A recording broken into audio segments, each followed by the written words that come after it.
Yeah, got a new show for y'all. Man, this is funny. Yeah, I think that's going to be the thumbnail. But anyway, Cenk, Uygur, and Anna Kasparian, they get into an argument because Anna doesn't like all this hyperbole labeling Trump as a fascist. Yeah, it's all for political gain. Okay, check them out. They get into an argument. Needs to be reminded and cannot forget. He wants to ban Muslims, he wants to deport Muslims, and he wants to start internment camps. And that's what we are busy talking to every voter. He's telling you what he's going to do. Believe him. Internment camps? Yes, he has talked internment camps. You know what, Jake? You may have to visit me in one. I get worried enough when he talks about what he's going to do to his political enemies. Okay, on yesterday's episode of The Lead, Democratic Representative, of course, Debbie Dingell, told Jake Tapper that Trump was going to send her to an internment camp. But unfortunately, she's far from the only pundit and lawmaker who's panicked about the possibility of being thrown in prison or an internment camp should Donald Trump get elected for a second term. In fact, let's watch a clip from yesterday's episode of The View in which Mika Brzezinski also broke down on air. Let's watch. This is the descent into fascism, if we so choose. Normalizing January 6th, it's a day of love. It's a day of love. I'll say it again and again and again. Normalizing enemy from within. I'll say it again and again. I'll say it again and again until you get tired of it, until it's not so funny anymore, or you think he doesn't mean it until you realize he does mean it and it's too late. Saying these strict abortion bans are a beautiful thing. Mm-hmm. Are you kidding me? We got to wake up. And here's the good news, because I come with such dire warnings, and I mean them from the bottom of my heart as a daughter of refugees who came here escaping war, came here for America, to be a part of a democracy, to be a part of building something beautiful where they could be free. I'm telling you, the good news is that I believe women will be the beacon in this election. Oh, women is going to destroy this country. Am I losing my mind in feeling that this hyperbolic rhetoric is not helpful? Yeah, well, 50-50. So when Debbie Dingell says he's going to start internment camps, he never said that. That is not helpful. On that, you're 100% right. Because once she says something that he didn't say, then not only the right wing, but independents will discount every other thing you've said. Not just every other thing you've said, but every other thing that anyone on the left has said. He never said internment camps. Don't say that. And the notion of a fascist. Because look, if we're just going to use fascist toward anyone we dislike, all right, then the word doesn't actually mean anything. Okay, what do you want me to say, Anna? You want me to say wannabe dictator? Sure, you can say wannabe dictator, but I don't even think he wants to be a dictator. Of course he does. That's what you do when you lose an election and you go, oh, I got fake electors and I'd like to terminate the Constitution and bring out the tanks and use martial law against American citizens and shoot protesters. I mean, if that's not fascist, then I guess the word just shouldn't exist. But was he able to do those things? First of all, his entire cabinet had to threaten, not cabinet, administration, his White House team had to say, we're all going to mass resign if you roll out tanks against American citizens. Okay, so if you think he's a fascist, wouldn't that justify taking physical action against him? No, because that doesn't help. That devolves us further into fascism. Yeah, exactly. But there's a difference between somebody shooting someone, that's fascism, and saying, I disagree with them, don't elect a fascist prick who says only white people are awesome and everybody else is garbage and should be banned. No, look, I'm not going to take a chance with a monster like that. I know, you're focusing on whether or not you're going to vote for him. I don't give a damn about that, and that's not what I'm asking you about, Cenk. I don't think that this rhetoric, especially from elected members of Congress, is helpful at a time. I don't agree. Okay, all right. Okay, Anna, why do I not agree? Because Trump's helpful rhetoric. His rhetoric is awful. Okay, if you don't want to be called fascist, stop saying fascist things. It's not that hard. Okay. Not that hard. Oh, here, let me have dinner with Nick Fuentes, who's a Nazi, Kanye, who's a Nazi, and let me say there's good people on the Nazi side. Oh, it could be pro-Confederate guys. Might be guys who are pro-slavery who are good guys. Let me do all of these things. Let me say that immigrants are poisoning the blood of our nation, a Nazi term that is only used in the past by Nazis, and then say I'm going to ban Muslims, I'm going to do this and this and this to all the other ethnic groups, and then go, oh, I can't believe you called me a fascist. No, he is a fascist. See, all those lies, he never banned Muslims. Yeah. Kanye and Fuentes are not Nazis. You could, like, everything you're saying is hyperbole. Yes. It's just over-exaggeration. That's what Anna's trying to point out to you. Yeah, and you do it right there in front of her. She points out that the mainstream media does this each and every day and it's not helpful, and then you turn around and do it right in her face. And that is just sitting there like speechless, like, I wish I had another job. You can only label. Those two have grown apart over the years. Yeah, she's like she sounds like a classic liberal.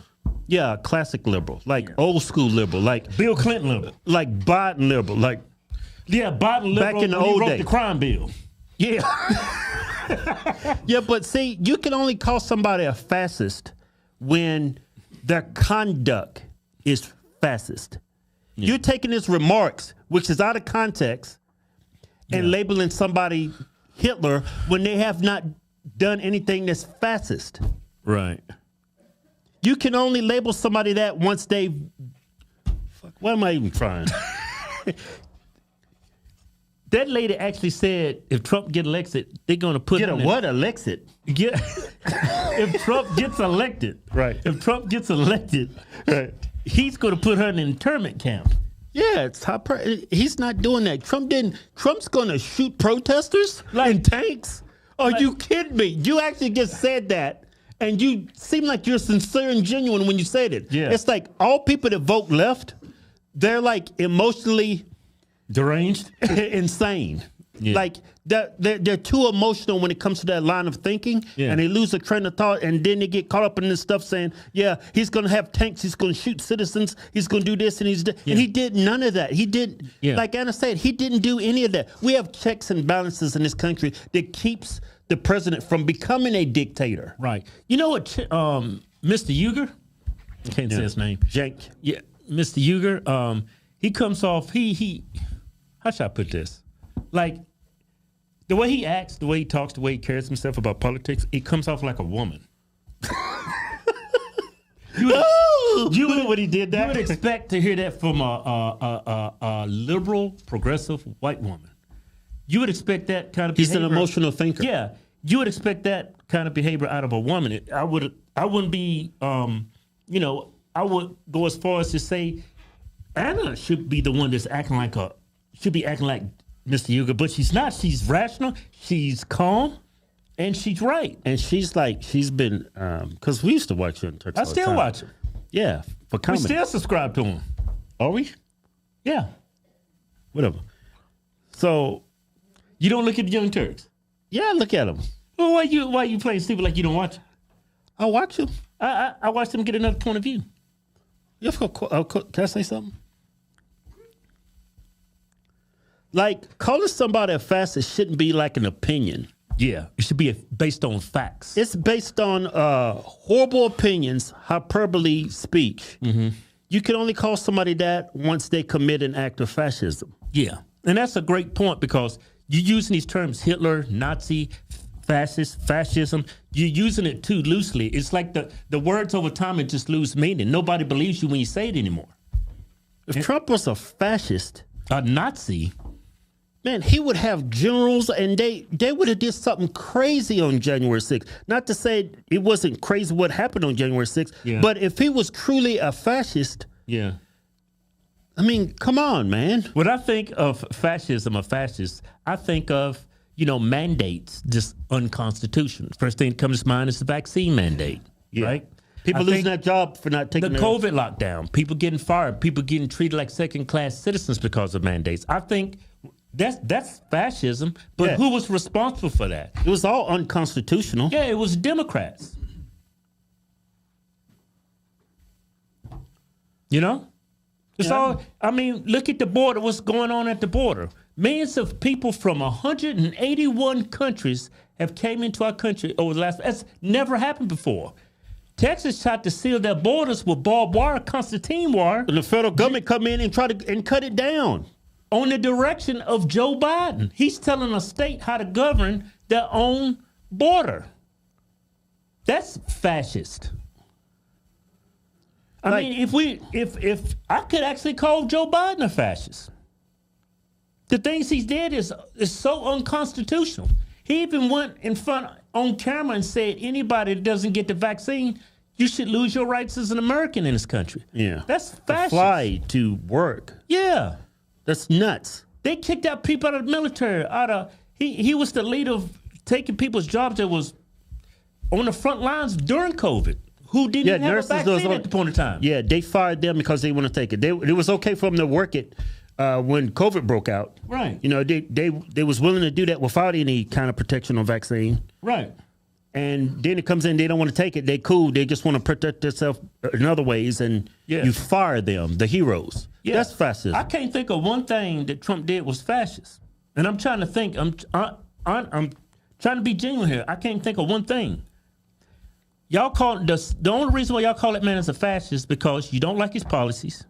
Well, you don't like his rhetoric. Well, that's why you call him a fascist. Not because he is fascist and he showed up being a fascist type of politician. It's just because you don't like him and you're using it as a tool, a political gain against him. They take some of his things, what he's done, like he banned from some Muslim countries, not all Muslim countries. Yeah, but it wasn't based on that faith. It was based on that demographic of people, how dangerous, if they was like vetted or not. It has nothing to do with the religion. Yeah. If it was a Muslim ban, nobody in America could travel that were Muslim. Yeah, come to America. He banned them from coming. Yeah, he wasn't allowing certain Muslim countries to come here because he felt like it was wasn't vetted. Was vetted enough, and they had a problem with terrorists. That's why he did. He didn't do all Muslim countries. Just say they take one thing and they turn it into something bigger. Yeah, it's missing context when he expressed his opinions about that. Yeah. That's not what happened. Yeah, and Anna's just being like an objective person. Yeah. And she's just sitting there like amazed, she's looking at you like, man, I used to be you. This is crazy. You know what's crazy? She's like a liberal. I'm not sure what's going to happen to the Democrat Party if Kamala wins or loses, but I'm thinking J.D. Vance, I would think that's someone she could vote for. Who, Anna? Yeah. I don't know if she probably going to vote. I don't know who she's going to vote how can you not like J.D. Vance? Well, unless you're a vegetable. Well, I don't know who she's going to vote for. I don't think she's going to make it public neither. She probably wouldn't come public. I don't know. She look like she got some balls, though. Yeah, she got some figuratively speaking. You're not one of them, they, thems, but you got some balls. She's got a lot of flack for that they, them pronouns. She got a lot of flack for that, too. Yeah, she pushed back on a lot of that stuff. Yeah. So you got to give her credit, man. So she's liberal. And if you are actually a liberal, you're not a Democrat. You're actually, because I don't see her voting for Trump, though. Show's over.